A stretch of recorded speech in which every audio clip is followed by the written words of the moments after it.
va a ser la temperatura regular, la temperatura normal que tiene una persona, que va de 36 a 37 grados. Es imprescindible que, que tengamos en cuenta la idea de qué es frío y qué es calor, y que existe una temperatura llamada temperatura indiferente, que es aproximadamente entre 29 a 33 centígrados, y que en el aire libre es a 22 centígrados. ¿Esto para qué nos sirve? Es porque la temperatura corporal no va a ser uniforme en toda la superficie, ¿no? Obviamente va a variar entre las zonas más centrales y las zonas más distales. Esta va a variar entre 29 a 34 grados centígrados. Ujú. Va a variar entre 29 a 34 centígrados en las distintas porciones corporales, ¿no? Y a cierta profundidad de la piel, esta temperatura ya se va a uniformizar.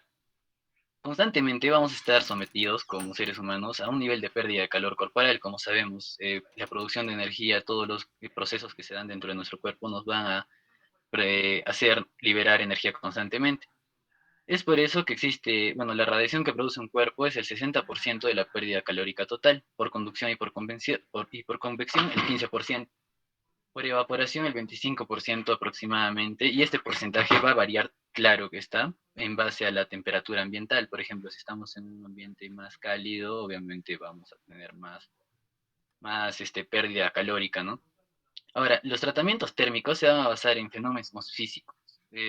Bueno, los fenómenos físicos en los que se va a basar la termo, la termoterapia va a ser en la irradiación, la conducción, la convección y la conversión. La irradiación va a ser el proceso porque el que va a haber una transmisión de calor a través del vacío. Va a ser este es el principal mecanismo de la termólisis del organismo. No se produce emisión, pero sí se produce una cierta radiación electromagnética. Ahora, la conducción es el mecanismo mediante el cual el organismo, perdón, va a intercambiar energía térmica con una superficie con la que va a entrar en contacto. Esta se va a producir entre dos áreas de diferente temperatura, por colisión molecular directa. Esto, por ejemplo, podríamos explicarlo cuando uno echa a una taza agua caliente. La taza, el contenedor va a obtener una temperatura similar, ¿no?, a la del agua caliente, puesto que está por conducción transmitiendo energía. La siguiente es la convección.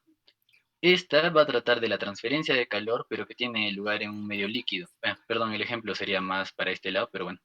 En un medio líquido este puede ser agua, sangre, y aunque algunos líquidos y gases también que pueden aplicar porque son moléculas en movimiento, no ciertamente pueden actuar de la misma manera, ¿no? Va a depender mucho.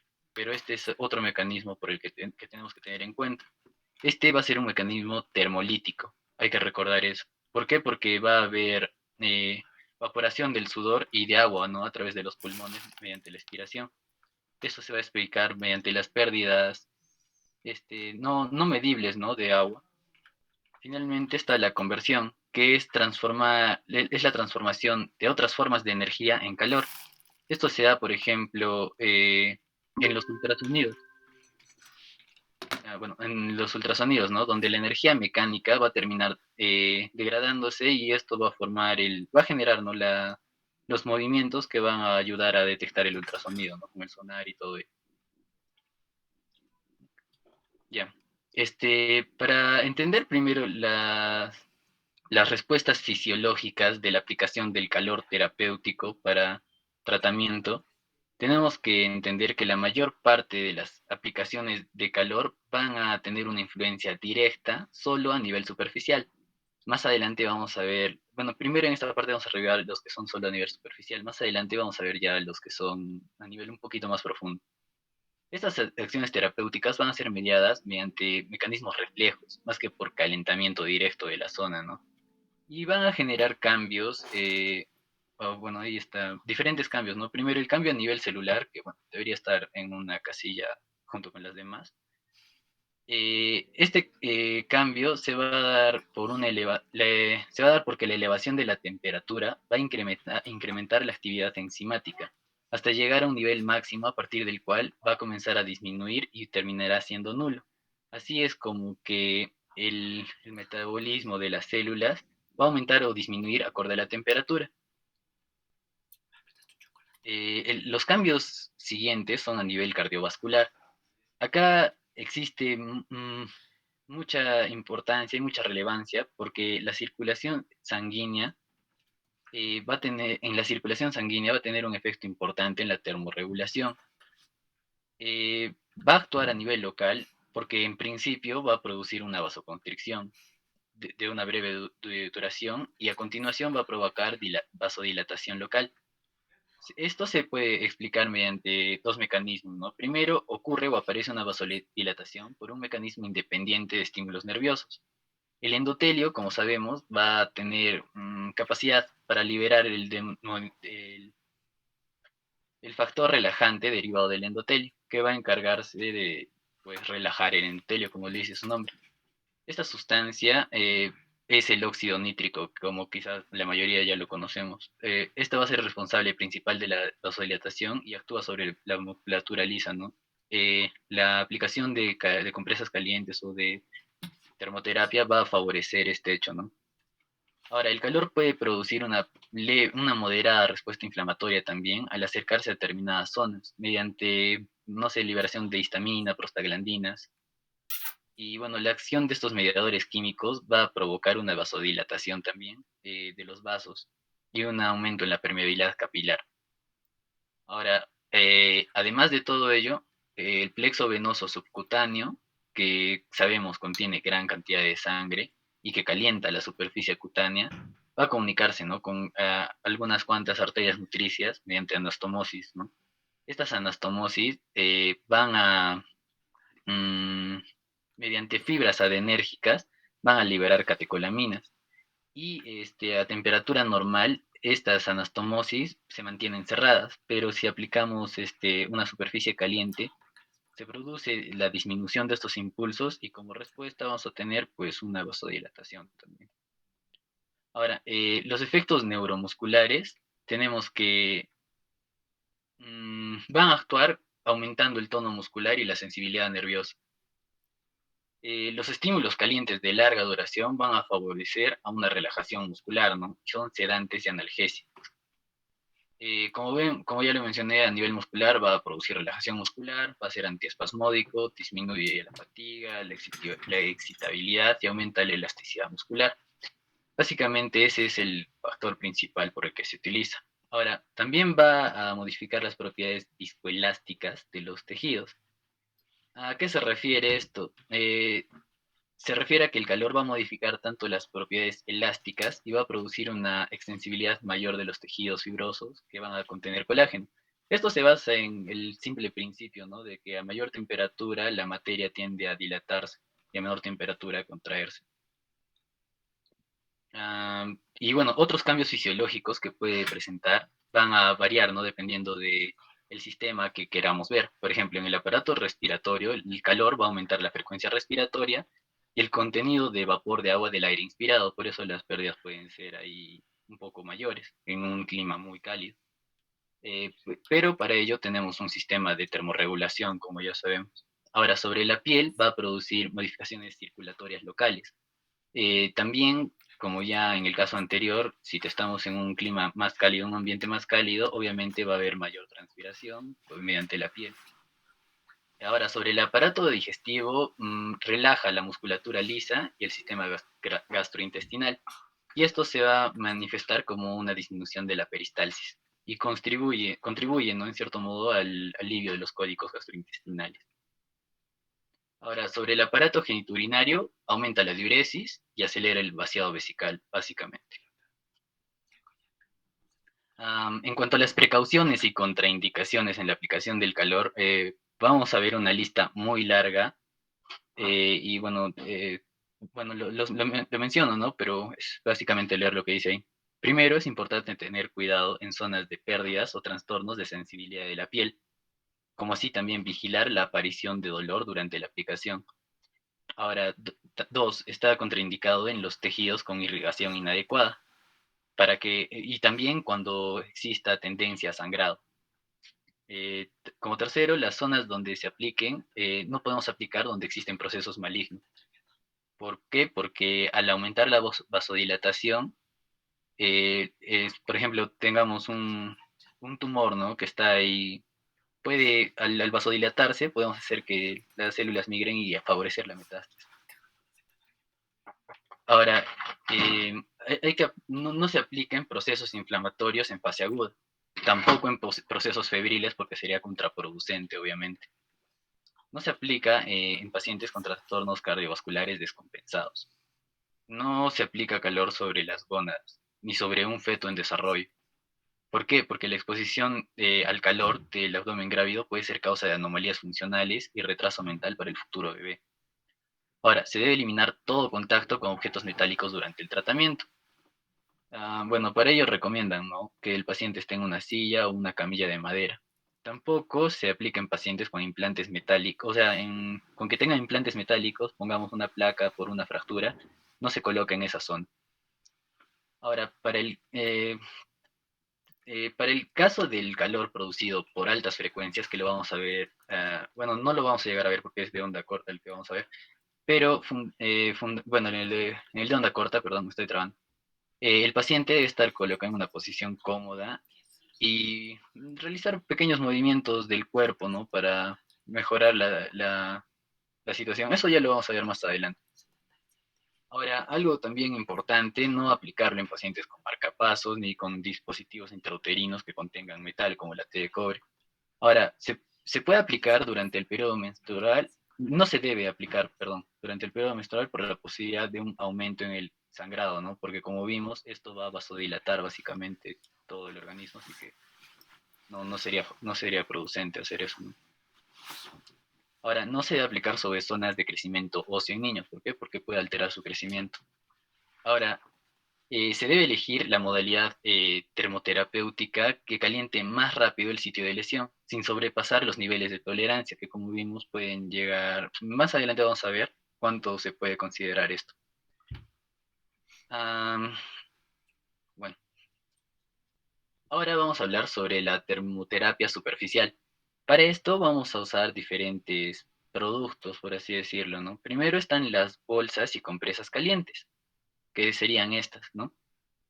Son muy utilizadas, son, por así decirlo, comunes, tienen múltiples variantes de confección y estas van a transferir el calor por conducción, aunque también por algo de convección, ¿no?, e irradiación. Existen algo llamado los hot packs que son más novedosos, ¿no?, más nuevos, pero que no creo que estén disponibles acá en nuestro medio y bueno, en todo caso, en el artículo que revisé, en la información que revisé, tampoco se encontraba disponible en Latinoamérica. Ahora, ¿cómo se utilizan estas bolsas y compresas calientes? Se aplican a una temperatura de 71 a 76 centígrados, bueno, en un agua y se envuelven las toallas, ¿no? Para que se mantengan. Y estas se van a colocar durante 15 a 20 minutos. Eh, un detalle importante, a los 5 minutos tenemos que retirarlo para revisar qué tal qué tal va la piel, ¿no? Porque puede haber casos en los que se genere algún daño, ¿no?, al paciente. Las siguientes son bueno, también hay almohadillas calientes, ¿no?, que no se aplican por menos de 10 minutos. Son diferentes técnicas, ¿no? Los siguientes son las bolsas de agua caliente, que quizás todo el mundo conocemos, los abuelos solían utilizar eso para, no sé, como calefactor, ¿no?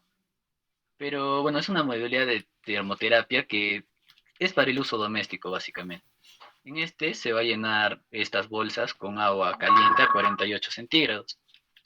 Y bueno, se aplica la misma metodología que en las anteriores técnicas, ¿no? Se coloca con cuidado 10 a 15 minutos, se observa si es que no genera daño a la piel, porque también puede generar reacción, y hay que estar atentos a eso, ¿no? Los siguientes son las almohadillas eléctricas, el mismo principio, solo que mediante energía eléctrica, que bueno, va a generar una potencia entre 20 a 50 watts. Y finalmente están las compresas químicas, ¿no? Que son estas que vienen en bases flexibles, que al ponerlas en contacto producen una reacción química exotérmica, como en la imagen, ¿no? Esos que como barras que se pueden partir y empiezan a calentarse. La mayoría de estos productos, bueno, personalmente yo los conocí porque se utilizan como medios de calefacción, ¿no? Acá en nuestro medio cuando se viaja en lugares muy fríos. Ujú. Eh, bueno, ya. Las indicaciones, antes de pasar, va a haber indicaciones para la aplicación de bolsas y compresas calientes. Primero va a estar la reducción del espasmo muscular. La relajación muscular es de gran utilidad para, em, como analgésico, ¿no? En puntos hipersensibles. Ahora también se puede aplicar cuando hay dolor abdominal para que, como vimos, el efecto que va a generar a nivel gastrointestinal va a ser una disminución de la peristalsis, ¿no? Así que puede ayudar en eso. Y no sé si quizás hayan escuchado, pero en el medio, o en nuestro medio, le llaman a cuando llenan una botella plástica con agua caliente cholita. Eso creo que lo usan también para aliviar el dolor estomacal en algunos lugares. Ahora, estos métodos de termoterapia superficial son efectivos, ¿no? Y tienen un buen margen de seguridad porque es difícil que genere mucha reacción, ¿no? Son superficiales, como lo dice su nombre. Así que no hay mucho problema en el uso de estos y como vimos tiene varias utilidades e incluso unas pueden ser utilizadas domésticamente. Ahora continuamos con la crioterapia. La crioterapia es lo opuesto a esto, ¿no? Es el frío curativo. Eh, Dicho de otro modo, ¿no? Es quitarle al cuerpo el calor y bajar la temperatura de los tejidos, ¿no? Va a haber diferentes formas de terapia, de crioterapia, las cuales van a abarcar desde la aplicación de hielo, el criomasaje, la criocinética, el baño de agua fría, la hipotermia corporal global y el tratamiento de puntos trigger o puntos gatillo, ¿no? Bueno, se puede utilizar la crioterapia tanto en cuidados inmediatos, rehabilitación, en ayuda, ¿no? O posterior a una cirugía también. Los efectos de la crioterapia van a englobar diferentes categorías, ¿no? Primero se va a usar ¿para qué? Para la disminución de la temperatura, para moderación del metabolismo, efectos sobre la inflamación, efectos sobre la circulación, disminución del dolor que bueno, muchos les habrá pasado, ¿no? Que en algún momento reciben un golpe fuerte y pues se ponen una bolsa con hielo, ¿no? Para disminuir la inflamación, el dolor y todo. Y un aumento, ¿no? En la consistencia de los tejidos. ¿Cómo funciona esto? Pues la primera respuesta que tiene un tejido frente a la aplicación de frío es el descenso de su temperatura. Obviamente, como vimos, el mismo mecanismo, ¿no? Del paso de energía que sabemos, de que a un lugar con más calor va a transferir energía calórica a un objeto con menos calor. Ahora, los cambios fisiológicos posteriores van a ser consecuencia de este primer cambio, porque el descenso de la temperatura va a modificar toda la situación. Es lo inverso a lo que vimos antes en la termoterapia. Ahora, este efecto va a variarse en la aparición del gradiente térmico, que es el cambio progresivo de temperatura en dos cuerpos hasta que lleguen a casi un equilibrio, porque no llega a un equilibrio real. Bueno, bueno, ya esto también, que los gradientes térmicos son modificables al hacer circular el aire, bueno, o al agitar el agua fría, ¿no? De esta manera se interrumpe el gradiente y se enfría la interfaz. ¿Cómo funciona esta relación de... primero, vamos a tener que entender la relación frío-profundidad para conocer y entender bien el mecanismo de transferencia. Esta relación frío-profundidad se va a dividir en dos, ¿no? La superficie cutánea, que va a la aplicación de frío para provocar un inmediato y rápido descenso de la temperatura en la zona donde se va a ubicar. La velocidad de enfriamiento va a ser lenta, obviamente, porque es superficial, y cuando se finaliza va a alcanzar una temperatura estable que va a ayudarnos, ¿no? A obtener el objetivo que deseamos. Pero cuando se trata de tejidos profundos, se modifica la respuesta al frío en función al nivel de profundidad, a la naturaleza de la fuente de frío, etc. Eh, Ahora, los mecanismos de transferencia que se tienen,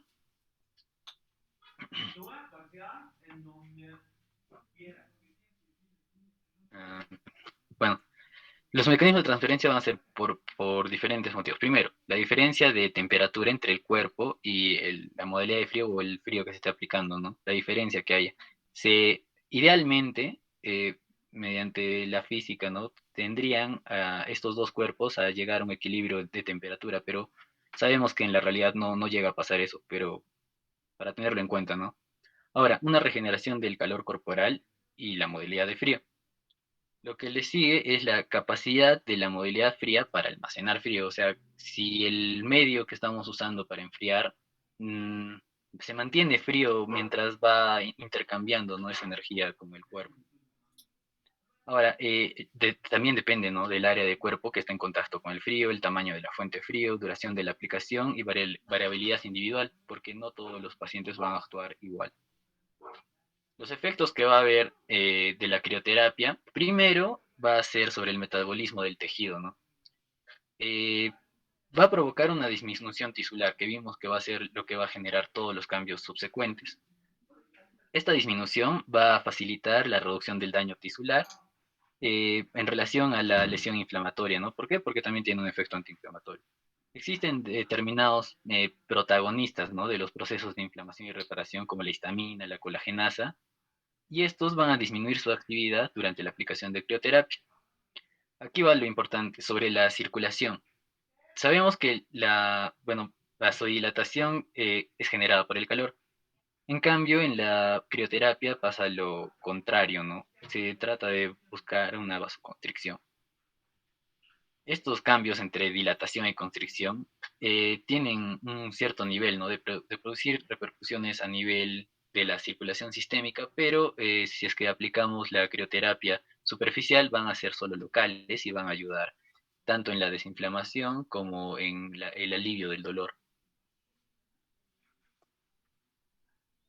Y bueno, sobre el sistema neuromuscular, tenemos que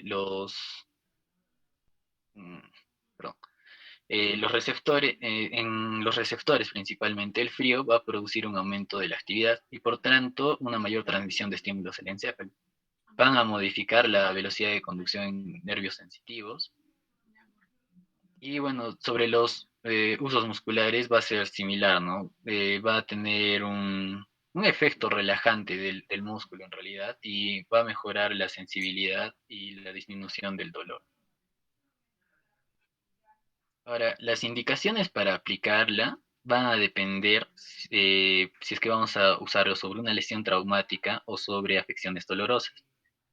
Como vemos, si es sobre la lesión traumática, se puede reducir un hematoma, aunque es difícil, ¿no? Solo usando este método, pero se puede realizar. Va a disminuir la presencia de sustancias vasoactivas en el foco inflamatorio por disminución del metabolismo, como lo mencionamos, ¿no? Ahora va a disminuir el espasmo muscular y va a reducir una lesión secundaria, es decir, va a favorecer realmente mucho en una lesión el uso de crioterapia.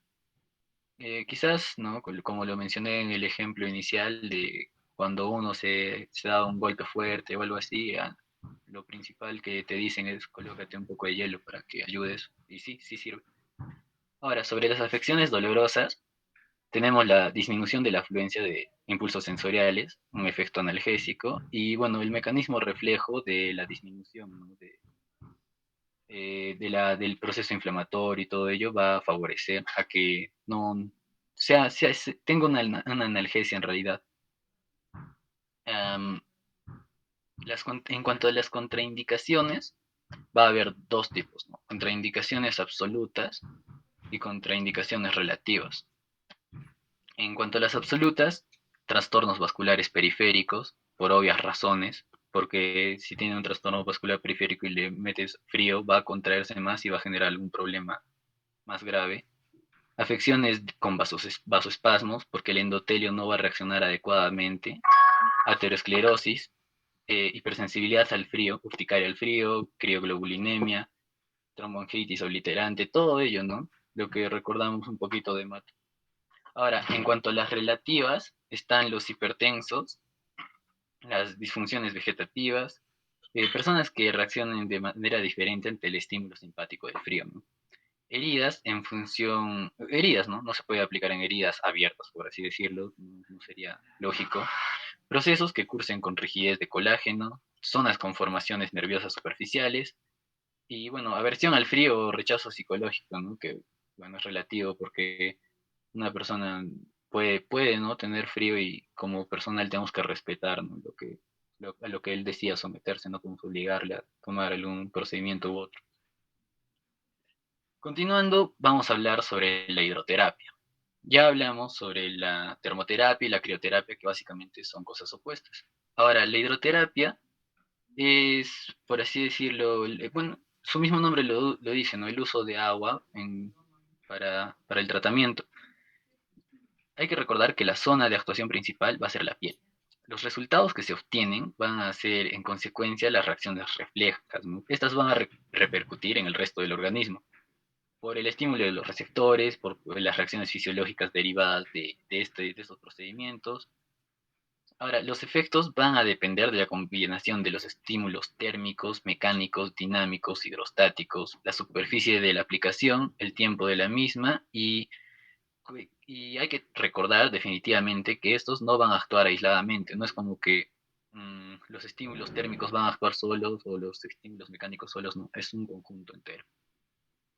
Ahora, para comprender cómo usar esto de la hidroterapia, volvemos al punto inicial de la termoterapia, que la temperatura corporal es de 36, 37 grados centígrados, y que en relación a eso nuestra percepción externa va a ser, por ejemplo, de agua muy fría cuando el agua está a menos de 15 centígrados, agua fría de 15 a 23, tibia de 24 a 33, indiferente o neutra, como vimos, de 34 a 36, agua caliente de 37 a 40 y agua muy caliente de 41 a 43 centígrados.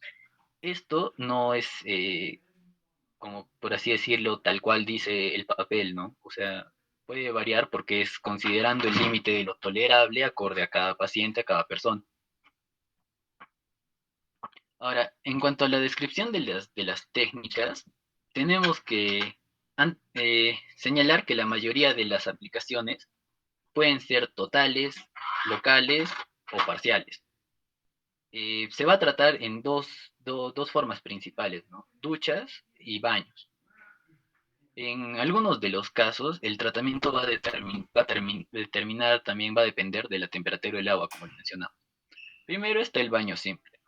Es un baño normal que se realiza tanto en una bañera, un tanque o una piscina, con la finalidad de la relajación del paciente. Esa es la única finalidad. Por tanto, la temperatura de agua debe estar indiferente, una duración de 15 a 20 minutos. Como tiene un objetivo más como para relajar al paciente, no hay mucha ciencia ahí, ¿no? Es un baño simple. Ahora, el baño de vapor se emplea vapor de agua hirviendo y se puede añadir, ¿no? Plantas medicinales, se puede realizar aplicaciones locales de estas mismas plantas y la temperatura a la que debe estar este agua varía entre 40 y 45. Bueno, seguimos con los baños de contraste, baños alternantes o baños escoceses, ¿no? Así se le llama. El efecto terapéutico de este se va a conseguir alternando una inmersión de una parte del cuerpo en agua fría y caliente. Ahora, sobre cómo se tiene que aplicar esta técnica, hay varios criterios. Primero, la indicación preferente de la misma es en problemas de retorno vascular. Realmente para eso es para lo que sirve este tipo de baño. Y su aplicación se realiza antes que el resto del tratamiento. Se sumerge la zona del cuerpo a tratar primero en agua caliente durante 3 a 4 minutos, como podemos ver en la imagen bueno, en la imagen superior izquierda, donde está el señor de short negro metiendo su pie. Ya, se sumerge sobre agua caliente 3 a 4 minutos, ¿no? Y a continuación se sumerge en agua fría durante 1 minuto, terminando con la aplicación de agua caliente nuevamente para mantener la vasodilatación. Ahora, existen también los baños remolinos, ¿no? Que es un tratamiento eh, que se provoca con agua a presión. Y el efecto de la temperatura que se utilice, ¿no? Con el agua se puede utilizar tanto caliente como fría. Sirve para generar masajes y va a depender de la potencia. Esto va a ayudar de la potencia de la máquina, ¿no? Como que realice. Esto va a estimular el trofismo de la zona en la que se aplica y se indica básicamente para contracturas musculares, así como para el tratamiento de rigidez articular. Esa podemos observarla en la imagen superior derecha, que dice figura 2 ahí. Otro tipo de baños que se utiliza también son los baños galvánicos o de Stanger. En estos se utilizan dos agentes físicos combinados, ¿no? Siendo el más importante la corriente eléctrica que se utiliza acá, es una variante, ¿no? En esto se aprovecha la conductividad eléctrica del agua, mejorándola y, bueno, se añade a veces minerales para que favorezcan esta conducción, pero se tiene en cuenta que ¿cómo lo diría? Teniendo en cuenta no todos los riesgos que se corre al usar esta técnica, y realmente su uso no es tan amplio, ¿no? Que puede, como para ponerle mucho énfasis, pero sí. Ese es el que se observa en la figura 3, que es la inferior izquierda. Los siguientes son las duchas, ¿no? Una ducha, como todos conocemos, ¿no? La caída de agua. Pero hay que diferenciar definitivamente entre duchas y chorros. Eh, la diferencia fundamental es que una ducha es la salida de agua polifragmentada, ¿no? Como una ducha convencional que conocemos, mientras que los chorros son solo desde un orificio y respecto a la presión pueden ir variando, ¿no? Puede ser una presión baja hasta una presión muy elevada, dependiendo de la técnica que se utilice. La ducha de lluvia es básicamente la ducha convencional que conocemos, que todos nos damos en las mañanas. La ducha filiforme, que es con la salida de agua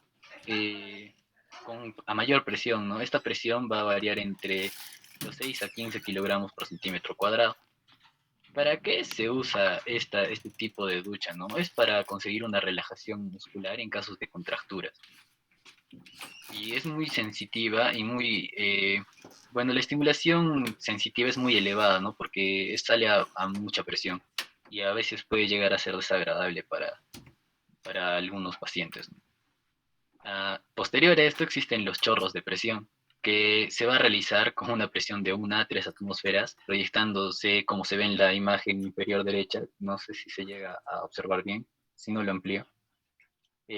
Agarran y con una manguera le disparan chorros a esa presión, a una presión de 1 a 3 atmósferas, a una distancia de 3 a 4 metros. Aunque se puede usar esto a cualquier temperatura, lo más habitual es que sea con agua caliente y se realizan movimientos de zigzag o en S, y trazando el recorrido, ¿no? Puede ser de un brazo, primero el brazo, luego las piernas, o si no, lo contrario, ¿no? Desde de los miembros inferiores ir subiendo hacia los hombros. Esta dura 3 a 4 minutos y está indicado como descontracturante, ¿no? Al mismo tiempo que va a generar un estímulo en la circulación. Claro que, al igual que el anterior, puede resultar incómodo para el paciente, ¿no? Y bueno, las otras formas, la ducha escocesa de contraste, la ducha chorro subacuático, que no son muy utilizadas, pero que también se usan, ¿no? Para contracturas. Básicamente, estos tratamientos se usan para contracturas. Ahora, la onda corta, ¿no? Un error ahí de escritura. Es la diatermia por onda corta en realidad. ¿Esto en qué se basa? Es la aplicación de energía electromagnética de onda corta para que ésta produzca calor. Y bueno, este calor va a llegar no superficial como lo que vimos, ¿no? Va a llegar un poco más profundo.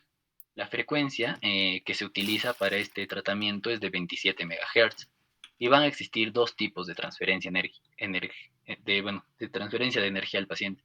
Primero está el método inductivo o electromagnético, como vemos en la parte izquierda, en el cual se va a colocar la parte del cuerpo a tratar en un campo magnético que se genera a través de una bobina, como podemos observar la maquinita esa de atrás.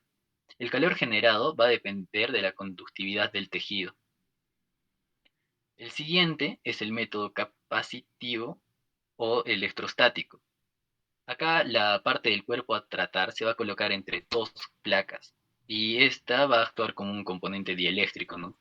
Ahora, por las diferencias de constantes dieléctricas y las resistencias específicas de grasa y músculos, la relación de temperatura es de 10 a 1, ya que la grasa va a generar resistencia en el cuerpo.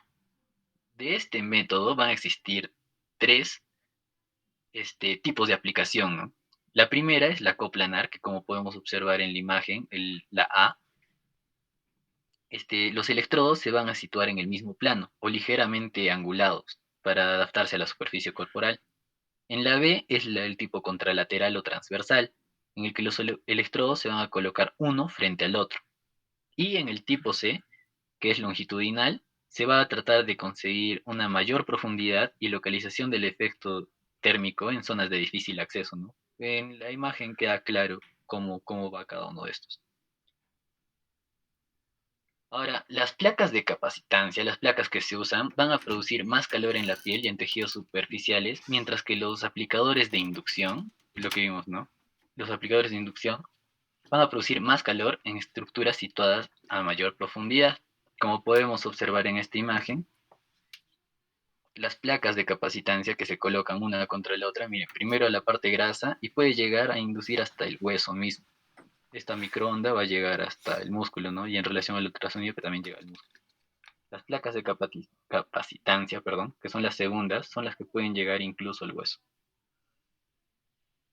Ahora, ¿qué efectos va a generar la onda corta? Va a generar primero efectos térmicos. Primero, favoreciendo la circulación, como ya lo mencionamos, el aumento de temperatura va a generar vasodilatación básicamente. Y este se va a producir en los vasos arteriales mayormente. Elongación de los tejidos, ¿no? Como lo mencionamos, que cualquier materia que es sometida a alta temperatura tiende a dilatarse. Ahora, es analgésico porque hay remoción de catabólicos, por decirlo. Ya lo mencioné al comienzo, no sé si aún se recuerdan, que la misma temperatura va a afectar en los procesos internos de la célula a nivel celular, así que ahí ayuda. Ahora, los efectos atérmicos que tiene es que recompone las proteínas y sus cadenas, va a mejorar eficazmente la reproducción celular, tiene fuerte y positivo efecto antiálgico, va a participar en la reabsorción de edemas, estimula la cicatrización rápida de heridas y estimula la reabsorción rápida de hematomas. En cuanto a la contraparte, ¿no? Las contraindicaciones y precauciones para su uso, como en la mayoría de casos, tumores malignos, uso de marcapasos, embarazos, en este caso se añade TB, fiebre, presencia de una placa metálica, trastornos de la sensibilidad de calor, trastornos arteriovenosos, como trombosis, por ejemplo, trastornos cardíacos, enfermedades infecciosas agudas, todas esas son contraindicaciones. Y hay que tener precauciones, ¿no? Por ejemplo, que el paciente se retire los objetos metálicos, ya que si vamos a trabajar este, con ondas, ¿no? Con ondas electromagnéticas, obviamente un objeto metálico, una cadenita, un collar puede afectar. Ahora, aplicar tratamientos preferentemente en sillas de madera, como ya lo vimos, ¿no? Anteriormente, para evitar concentraciones de corriente. Hay que evitar la estimulación de sudor con el uso de telas absorbentes. Eh, y bueno, iniciar con un nivel de salida bajo para evitar el calentamiento excesivo, que también puede pasar, ¿no? Es un error técnico, pero puede pasar. Y bueno, eso sería todo, gracias. Y ahí están las referencias bibliográficas.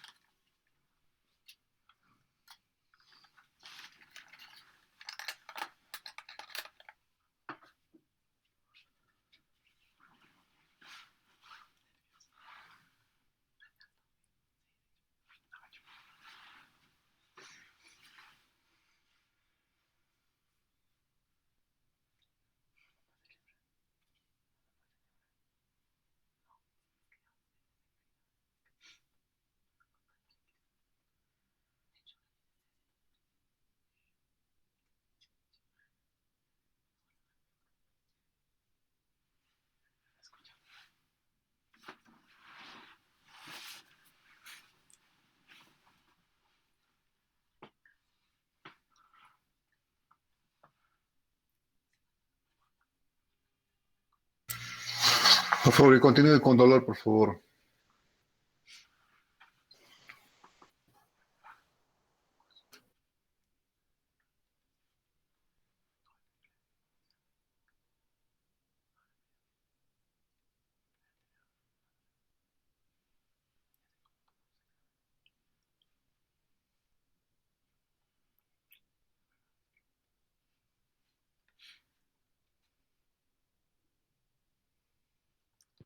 Doctor, buenas tardes, compañeros, buenas tardes.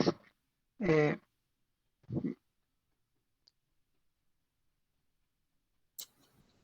bueno, ¿me escuchan? Sí, sino que estoy con Ok, pacientes, por eso que ok, sí, no pude continuar con... Continúa, por favor. ok. Ya, bueno, voy a presentar la exposición de dolor. Bien, bueno, definimos dolor eh, según la Asociación Internacional para el Estudio del Dolor. Para el año 2020 define dolor como una experiencia sensorial, emocional desagradable asociada o similar pues a la asociada a una lesión tisular real o potencial. Con esto de similar o asociada a una lesión, hace también referencia pues al aspecto psicológico, ¿no? Que es el nuevo tema integrante de la definición de dolor, ¿no? Específicamente vamos a hablar sobre el dolor musculoesquelético, que es pues una de las causas principales de dolor crónico no oncológico y que va a ser una causa importante de discapacidad laboral. Bien, en la fisiología del dolor vamos a ver que el dolor va a ser pues eh, va a participar como un estímulo, el cual va a ser captado por los receptores, específicamente los receptores del dolor nociceptores, ¿no? Los cuales van a desarrollar esta primera fase o esta primera etapa que es la transducción, ¿no? La transformación del proceso o el estímulo mecánico en una señal, en un potencial, ¿no? Capaz de ser transmitido. Luego está pues la misma transmisión, que es pues como su nombre lo dice, el transmitirlo a través de las distintas rutas. Específicamente vamos a hablar pues acá, hacer hincapié en la primera neurona sensitiva, la cual pues en el caso pues del dolor somático en el cual estamos trabajando, estudiando, se trata pues de, como vemos, una neurona que va a ser pseudo monopolar, ¿no? Con un cuerpo celular que va a ser ubicado en el próximo, ¿no? Al asta posterior, en el de, o el nervio posterior, ¿no? Ah, o raíz posterior, ¿no? Entonces, posteriormente, estos van a tener pues una característica, ¿no? Porque los nervios periféricos van a diferenciarse en tres características, ¿no? Por su diferente grosor, por la mielina y por la velocidad de conducción, ¿no? Por ejemplo, tenemos, en cuanto al dolor se refiere, tenemos pues las fibras mielínicas, ¿no? Las fibras mielínicas A, que van a ser las más gruesas, van a tener una alta velocidad de conducción y bueno, incluso se van a dividirse en dos, ¿no? Las fibras A es alfa, las fibras A delta, ¿no? En este caso, en cuanto al dolor, tenemos pues principalmente la participación de las fibras A delta, ¿no? Los cuales van a tener pues unos 5 micrómetros de diámetro y van a encargarse pues de transmitir el dolor, van a transmitirlo a una velocidad de hasta 20 metros por segundo. Ya, participando pues estas fibras en el dolor agudo, dándoles esa característica de dolor punzante, ¿no? Eh, ya, posteriormente estos van a llegar a lo que viene a ser el asta posterior, ¿no? Específicamente a una región que se llama las láminas de Rexed del asta posterior, donde vamos a ver pues la participación de los neurotransmisores que van a mediar justamente el dolor, que es pues la sustancia P y el glutamato, ¿no? Claro que también tenemos a otros neurotransmisores como el péptido relacionado con el gen de calcitonina, ¿no? Y también tenemos la participación de este sistema regulador, ¿no? Un sistema un sistema de fibras inhibitorias que van a encargarse de modular este dolor de tal manera que no se van a percibir, digamos, tan dolorosas, ¿no? Entonces aquí tenemos, por ejemplo, la encefalina, la serotonina, la norepinefrina, ¿no? Bueno, una característica es que acá va a establecer lo que viene a ser la sinapsis con la segunda neurona que va a transmitir el dolor.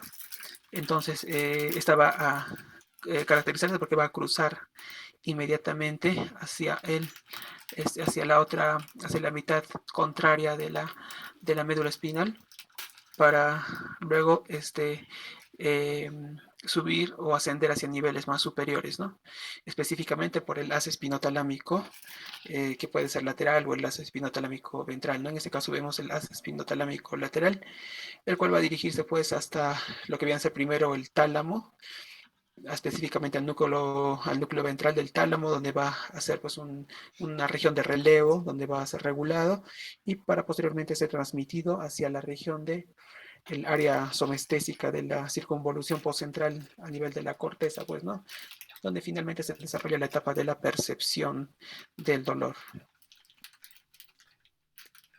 Bien, entonces, cuando hablamos del dolor, vamos a ver que hay dos tipos principales de dolor, que es el dolor somático y el dolor visceral, ¿no? Esto es derivado a partir, pues, incluso de del tema embriológico, ¿no? Porque la mayoría de los componentes que van a derivar, pues, todos los componentes que van a derivar de los somitas, que es el endodermo, del cual se deriva la dermis, el músculo y el hueso, van a ser inervados por el componente somático, ¿no? En cambio, el visceral va a ser constituido principalmente por todo aquello que es las vísceras, y de estas vísceras sus prolongaciones, ¿no? Como el páncreas, ¿no? Entre otros. Va a tener pues una gran inervación, pero que va a estar más, digamos que desperdigado, ¿no? No va a ser específico. En cambio, el dolor somático va a ser bastante más específico. Vamos a ver que sus características, que las fibras que transmiten el dolor van a ser principalmente las fibras mielínicas gruesas A, y en el caso visceral, las fibras C, que son lentas, ¿no? De transmisión lenta. Las características del dolor es que el dolor somático va a ser un dolor agudo, va a ser de carácter punzante, y el comienzo y el fin van a ser rápidos, directamente asociados con la duración también del estímulo, ¿no? En cambio, el dolor visceral va a ser urente, vago, y va incluso a aparecer cuando ya ha terminado de ocurrir el estímulo. En cuanto a los límites o los límites físicos, es que el dolor somático va a ser preciso, bien localizado. El dolor visceral va a ser más bien impreciso, ¿no? Va a estar generalmente localizado en la línea media, ¿no? Donde van a terminar toda la inervación de todo lo que vienen a ser las vísceras, ¿no? En cuanto a los mecanismos que van a generar pues, el dolor somático, generalmente son procesos traumáticos, y también pueden ser las temperaturas extremas o procesos inflamatorios, ¿no?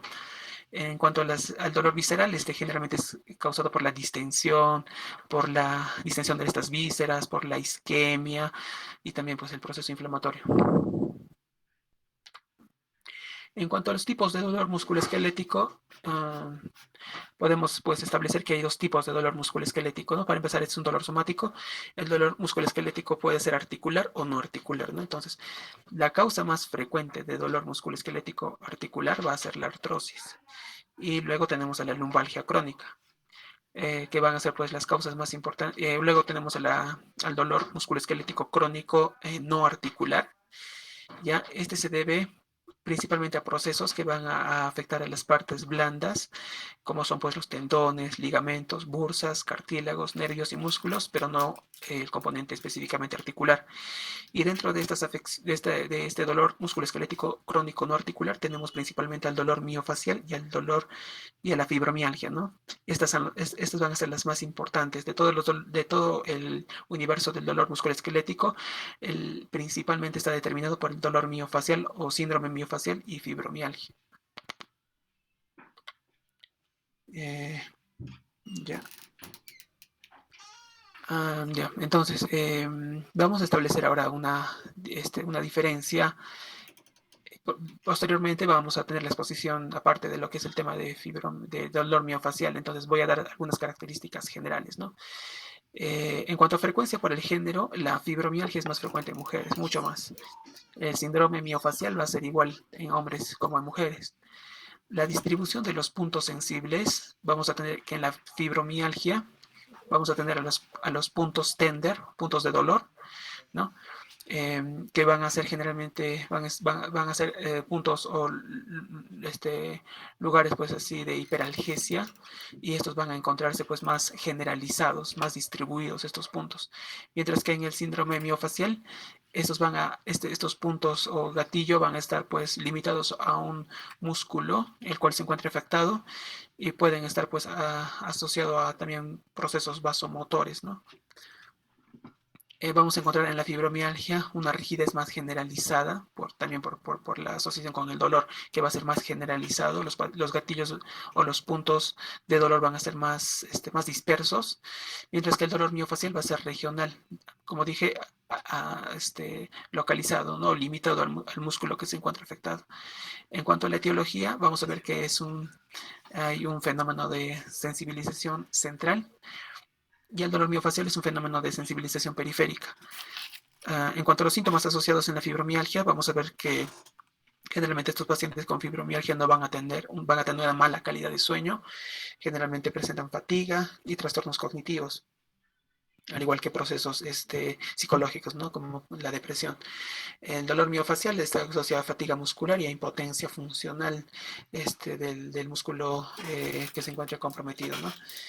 Entonces, en cuanto al diagnóstico, se va a establecerse, ¿no?, la fibromialgia simplemente con la palpación de estos puntos de dolor o puntos tender, ya que se encuentra esta palpación que va a desencadenar una respuesta de huida, ¿no?, siendo reproducibles a una fuerza de 4 kilos por centímetro cuadrado que se va a aplicar.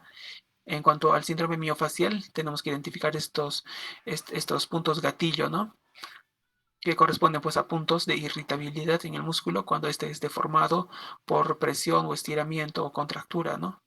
Lo que va a producir un dolor local. Y en cuanto al pronóstico, pues la fibromialgia raramente se va a curarse, pues ahí, porque vamos a tener episodios de remisión y recurrencia, ¿no? O crisis, ¿no? Y el síndrome miofacial va a tener un mejor pronóstico.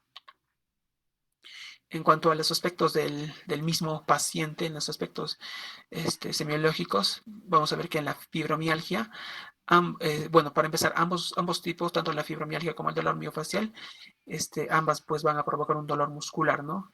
La intensidad va a ser variable y siempre va a estar referido a una región del cuerpo que se encuentra involucrado o comprometido. En cuanto a la fibromialgia, el dolor pues va a involucrar a varias áreas del cuerpo, como dije, es generalizado. En cambio, el dolor miofacial va a ser más localizado al músculo, ¿no?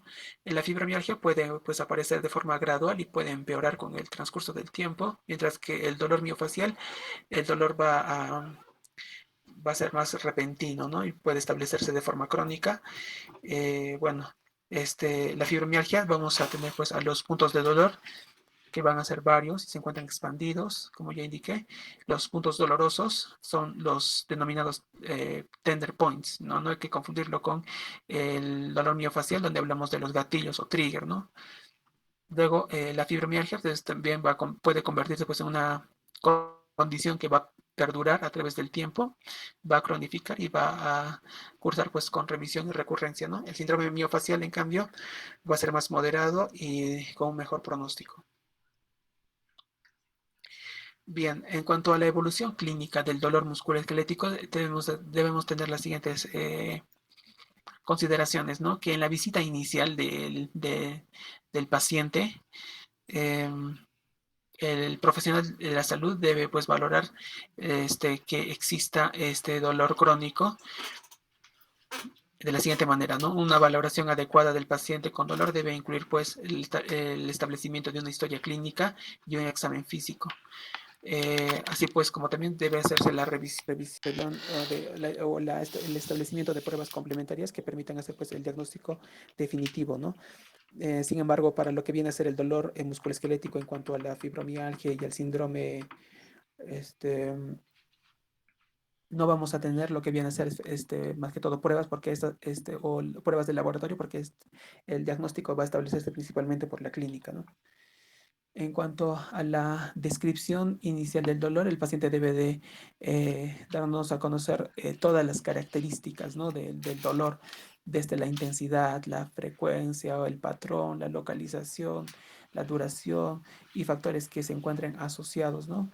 eh, que lo precipiten o que lo alivien, ¿no? Entonces, para ayudarnos a guiar y establecer eh, todo, ¿no?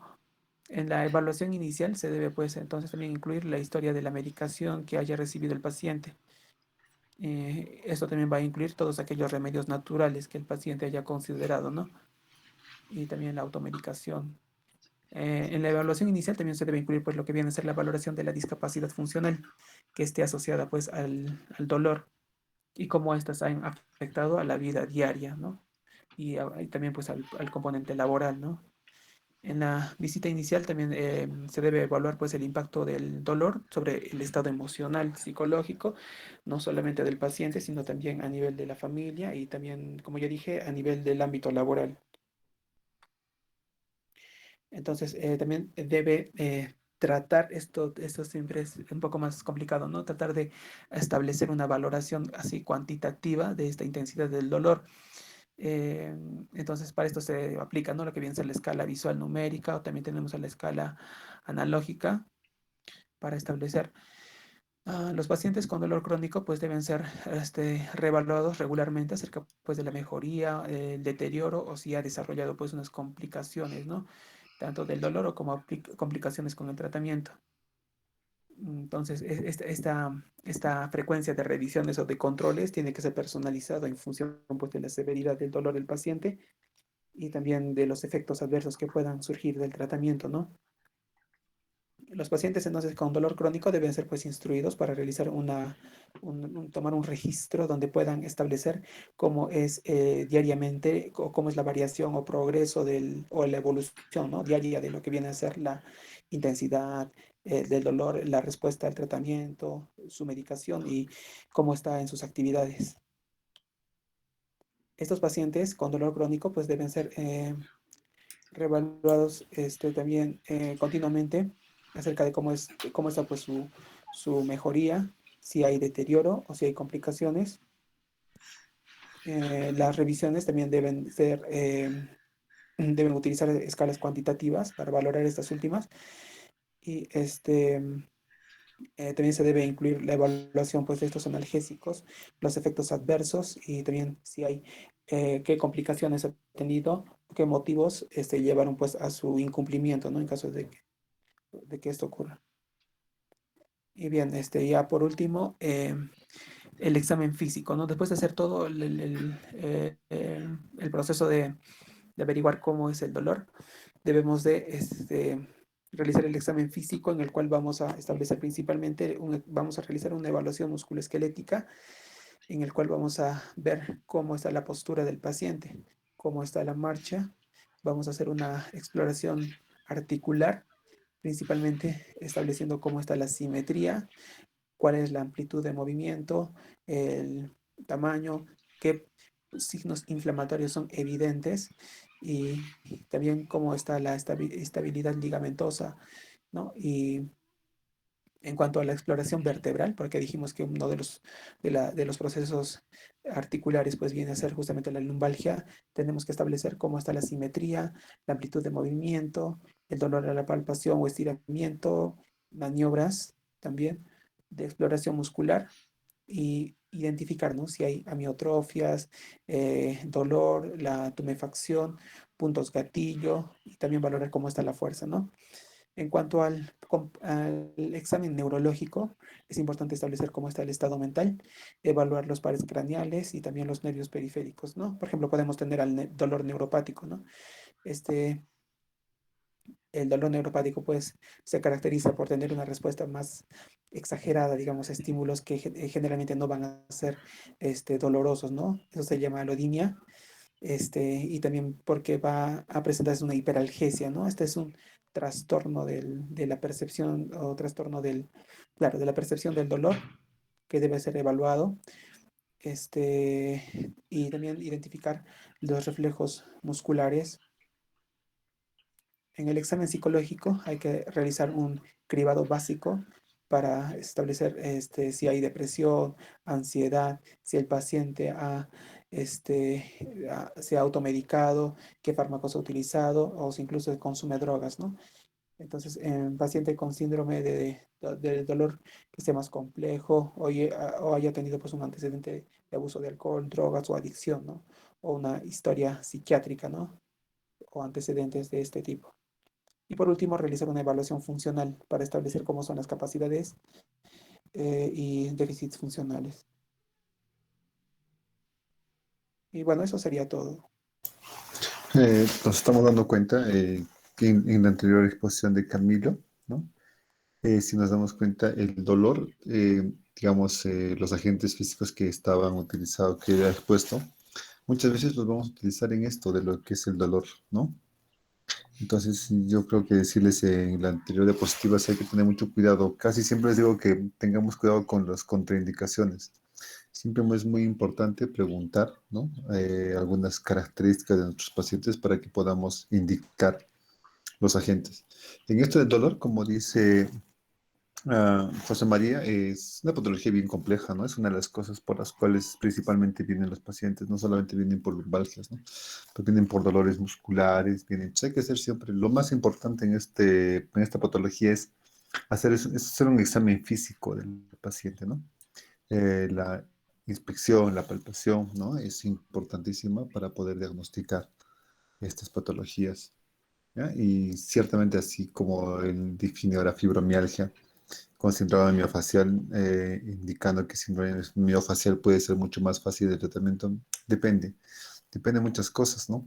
El problema en la fibromialgia es que hay que hacer un buen diagnóstico. Las características de un paciente con fibromialgia no son aquellas en las cuales nos dicen, ¿no? Tengo un dolor que me duele todo el cuerpo, ¿no? Y no, eso no es fibromialgia, ¿no? Nuestros pacientes con fibromialgia tienen otras características muy importantes, que no es que está mal, o no está mal de que les pongamos ese diagnóstico a los pacientes, sino que la fibromialgia engloba otras características muy aparte de un síndrome doloroso generalizado, ¿no? Entonces hay que siempre revisar esa parte, ¿ya? Muy bien, José María. Entonces, para completar o para complementar sería la exposición de Marcelo en esta ocasión, ¿no? Sí, doctor. Buenas tardes. Ok, Voy a dar mi muy bien, exposición. Marcelo, dos veces hoy día. Cuenta. Continúa. Bueno, Un instante, por favor. Vamos a llamarle lista, por favor, para que... ¿Ya? Un instante, voy a llamar lista, por favor. Dos veces, solamente dos veces. ¿Quién no está? ¿Ya? Comencemos. A Winnie. Presente, doctor. Buenas noches. Buenas noches. Todavía es buenas tardes, no seas mala. A Shelby. Perdón. Presente, doctor. Buenas tardes. Gaby. Buenas tardes, presente, doctor. Iván. Presente, doctor, buenas tardes. Obed. Presente, doctor. Buenas tardes. Maricielo. Maricielo. A Kevin. Presente, doctor, buenas tardes. A Noelia. Presente, doctor. Buenas tardes. María. Presente, doctor. José María acaba de poner. Mirla. Mirla.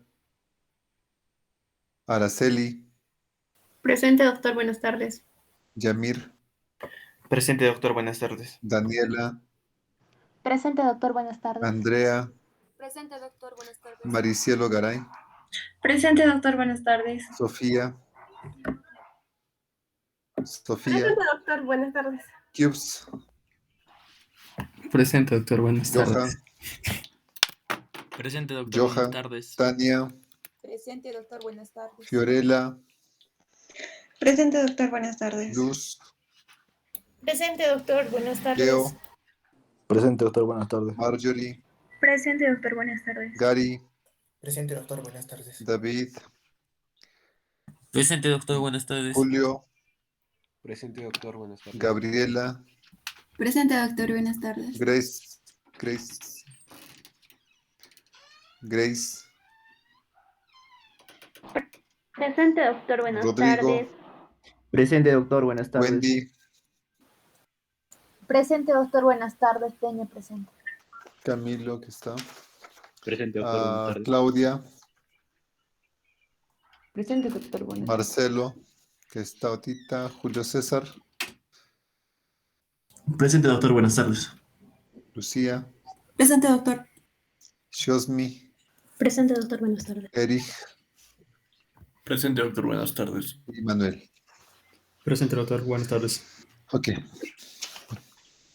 Ya. Comencemos, por favor, Marcelo. Está bien, doctor. Bien, buenas tardes, doctor, compañeros. En esta ocasión, continuando con las exposiciones, vamos a ampliar un poco más sobre sobre el síndrome de dolor miofascial. Bueno, tenemos que tener en consideración en primer lugar, ¿no? Que conocer y entender este síndrome en realidad es necesario, ¿no? Para la práctica clínica que vamos a tener en algún momento. Obviamente que este es una patología en la cual, según menciona la bibliografía, tiene un porcentaje un tanto grande, ¿no? 39%, lo cual va a venir, ¿no? Procedente de lo que son unidades de atención primaria. En sí, 71% de este va a tener un origen musculoesquelético y obviamente, ¿no? La prevalencia va a aumentar de acuerdo a la edad. Entonces, el dolor a veces se va a definir, ¿no? Como una experiencia que en este caso es sensitiva, emocional, desagradable, lo cual tiene acompañamiento, ¿no? Con lo que es la lesión tisular. Y obviamente, ¿no? Este dolor musculoesquelético va a tener origen o se va a percibir, ¿no? Evidentemente lo que son los músculos, a veces también los huesos o tejidos adyacentes, ¿no? Entonces, para comenzar, ¿no? El síndrome de dolor miofascial en sí tiene la definición, ¿no? De una manifestación de puntos gatillos que había mencionado José María antes, en una banda que va a ser en primer lugar tensa, palpable, la cual va a producir dolor y sensibilidad, ¿no? En el músculo o en la fascia. Entonces, tres puntos importantes. Síndrome específico desarrollado que va a dar una sensación de dolor desencadenada, ¿no? Por lo que van a ser los puntos de gatillo.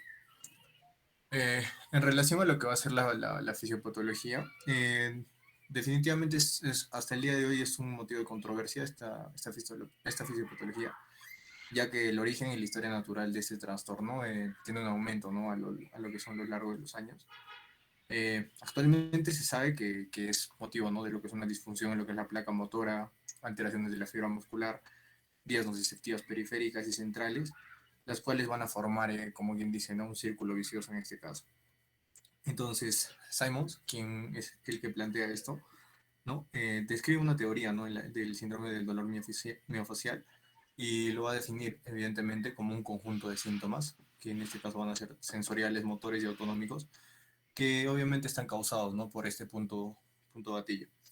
Se define, ¿no? Como un punto de dolor, en este caso que va a ser lancinante, hiperirritable, localizado en una banda tensa, ¿no? Y al ser, ¿no? Encontrada lo que son los músculos y las fascias, desencadena una respuesta de contracción en la estimulación, ¿no? En la fuerza contráctil que tiene esto.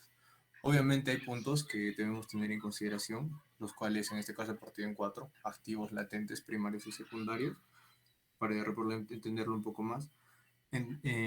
Partiendo de esto, ¿no? Que estos en general son los responsables de este síndrome de dolor miofascial, básicamente van a ser los activos, ya que van a causarse por un dolor espontáneo, ¿no? Y van a ser en sí los desencadenantes. Los latentes van a tener la función, ¿no? De como bien dices, ¿no? Son latentes y van a manifestarse por un dolor espontáneo en este caso, y van a tener una fase preclínica, ¿no? A veces la historia natural de estos puntos miofasciales latentes son importantes, ¿no? Detectarlos con el tiempo oportunamente y obviamente prevenir la evolución a activos para que no se tenga un problema más adelante, ¿no? Asimismo, como había mencionado, que se dividen en primarios y secundarios, los primarios se van a formar por lesiones musculares, en este caso de tipo agudas, ya sea el caso, ¿no? Pongamos un traumatismo, un desgarro, una lesión crónica de sobreuso, de repente sobrecarga también. Y en este caso los secundarios se van a formar por lo que son estímulos nociceptivos, ¿no? Que están originados en estructuras que van a ser un tanto lejanas y se asocian, ¿no? Con lo que son afecciones, en este caso pongamos un ejemplo, ¿no? Migraña, por ejemplo una radiculopatía, puede ser un síndrome de hombro doloroso también en este caso, una lumbalgia también, ¿no? Y diferentes trastornos, ¿no? Que podemos encontrar. Asimismo, ¿no? Simons propone, ¿no? Lo que van a ser aproximadamente 8 puntos para hacer un diagnóstico eficaz en lo que es el síndrome de dolor miofascial. Partiendo por el primero, que es el dolor espontáneo localizado. De acuerdo a este, se tiene alteraciones, ¿no? En lo que es la sensibilidad. En este caso puede ser, ¿no? Una hiperestesia o una alodinia, en lo que van a ser zonas remotas a lo que es el punto gatillo. siguiendo con lo que son las bandas musculares tensas palpables que había mencionado, el dolor lancinante y obviamente, ¿no?, que este va a ser localizado al palpar la banda tensa que se tiene. La disminución en lo que es el rango del movimiento del segmento articular, en el que obviamente está involucrado el músculo donde está el punto de gatillo. La reproducción del dolor, que en este caso puede ser espontáneo, percibido, ¿no?, por el paciente al tener una presión hacia lo que es el punto gatillo. También, ¿no?, la respuesta de lo que es la contracción en la estimulación mecánica de este punto, y una disminución del dolor con el estiramiento muscular, ¿no?, que es clave en este caso.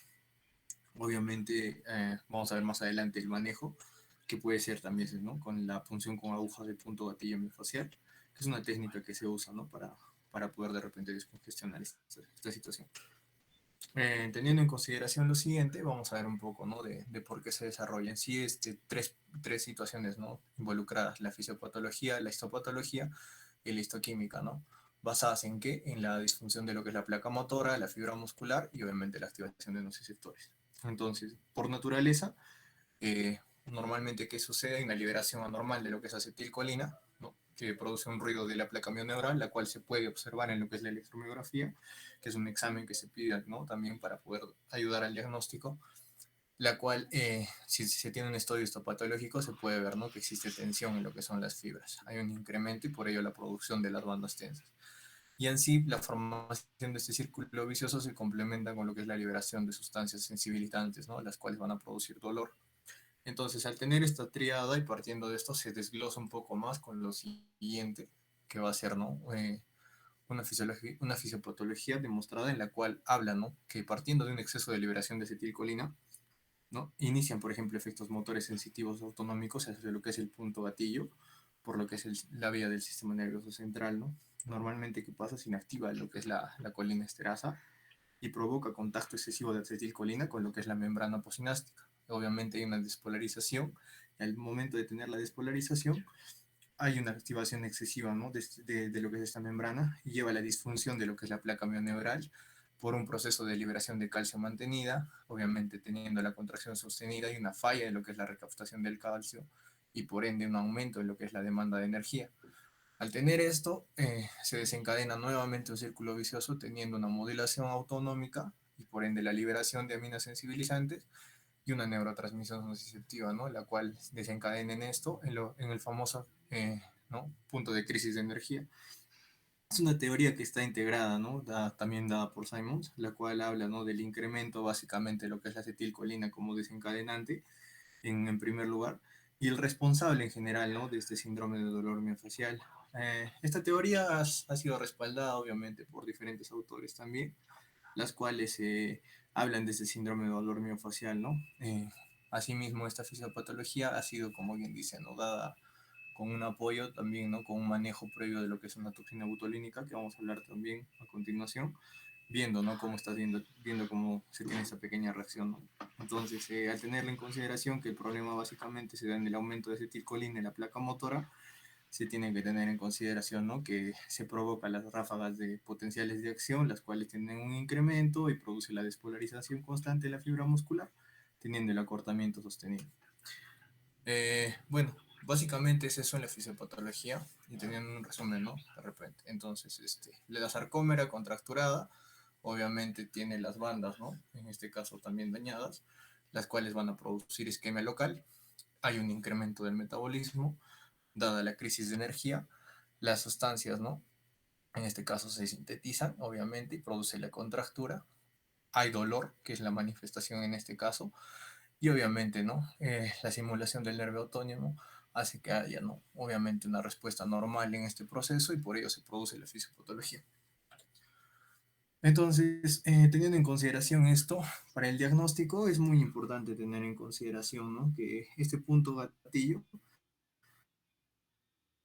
tiene cosas que debemos tener en consideración en comparación del punto doloroso que ya mencionaba, ¿no?, José María. Entonces, a comparación de lo que es el punto doloroso, ¿no?, va a tener una sensibilización, lo que es, ¿no?, la presión, que no se encuentra, ¿no?, este problema, a comparación del otro que va a ser irradiado, ¿no?, no tan lejos, pero obviamente va a tener una relación esto.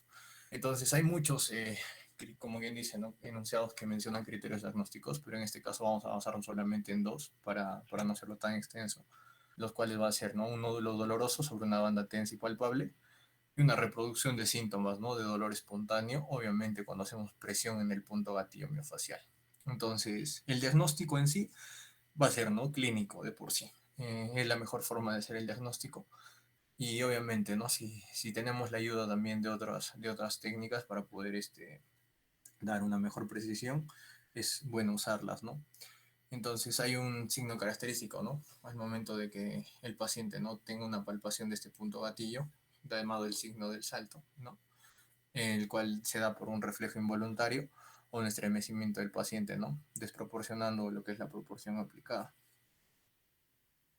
Bueno, para ver un poco de lo que son los auxiliares diagnósticos, en relación hay muchos, obviamente partiendo, digamos, ¿no? De un ultrasonido como un caso esencial.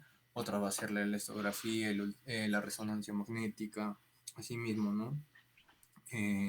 Esto lo que va a hacer es ayudarnos, ¿no? Como bien dice, son auxiliares para el diagnóstico. A mi parecer he puesto en consideración la elastografía, el ultrasonido y la resonancia porque también tienen un poco más de precisión, tal vez, ¿no? Ya que al utilizar, ¿no? El ultrasonido con elastografía y con técnica Doppler han reportado características, ¿no? Que demuestran que hay puntos de gatillos miofaciales. En este caso, podemos ver, ¿no? Que en las imágenes que hay una forma plana normal en lo que es la transmisión de onda, pero hay una forma de V en lo que es la transmisión de la banda de tensión, ¿no? En la zona medial. De igual forma, ¿no? A veces no hay déficits neurológicos ni alteraciones en las pruebas de laboratorio. Generalmente no se encuentra esto, a excepción, ¿no? De que tengamos enfermedades concomitantes, tal sea el caso, alteraciones en la nutrición o problemas metabólicos, ¿no? Y la electromiografía a veces ayuda muchísimo en este caso, ¿no? Ya que va a poner en manifiesto el incremento en la actividad eléctrica espontánea en los puntos de gatillo. A veces las radiografías o resonancias no revelan cambios patológicos en el músculo que está afectado o en el tejido conectivo. Y puede ser de utilidad, ¿no? La ultrasonografía, como bien hemos visto, ¿no? La cual visualiza la respuesta espasmódica al estimular el punto gatillo. Y también se puede usar termografía. Entonces, teniendo en consideración esto, vamos a basarnos un poco en el tratamiento. En relación con el tratamiento hay mucha discrepancia, entonces no se cuenta con un estándar de tratamiento para este síndrome miofacial, ya que no hay muchos ensayos clínicos a gran escala, ¿no? Que puedan demostrar esto. Entonces, vamos a resumir un par de tratamientos que se utilizan con frecuencia, basados en 4 puntos, ¿no?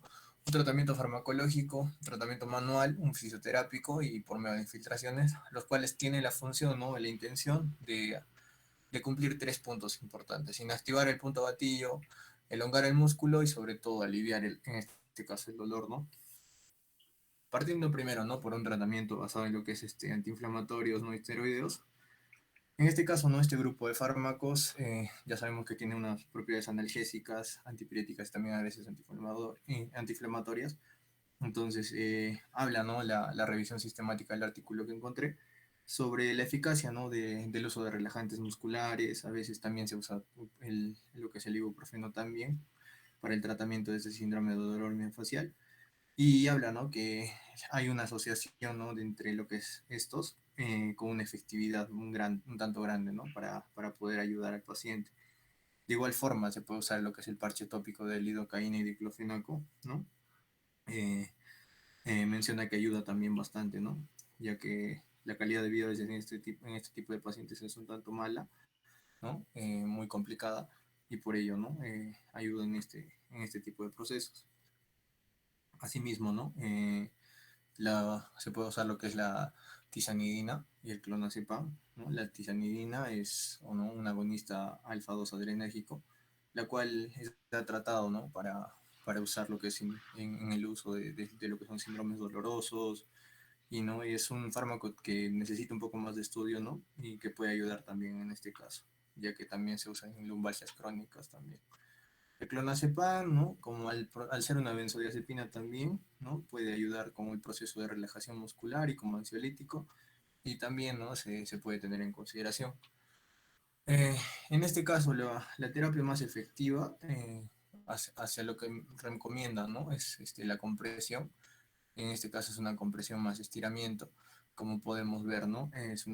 Esta terapia, ¿no? Ayuda muchísimo a que el paciente también no tenga una mejoría, y definitivamente como bien menciono, ¿no? Es una técnica también segura y a pesar de que también es segura, ayuda de una buena manera a que el paciente pueda estar, ¿no? con una mejoría clínica notable.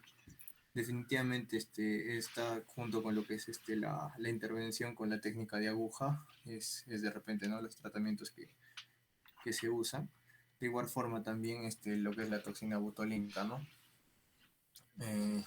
Se puede usar también, ¿no? Lo que es otro tipo de tratamiento de infiltraciones, que puede ser, ¿no? El tratamiento anestésico local, los esteroides, como ya había mencionado, ¿no? La toxina botulínica ayuda bastante en este tipo de pacientes.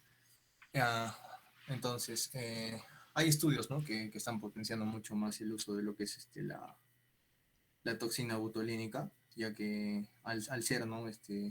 La toxina botulínica favorable para esta, hace que se tenga mucho en consideración, ¿no? También en nuestro medio es como que ya se está teniendo, ¿no?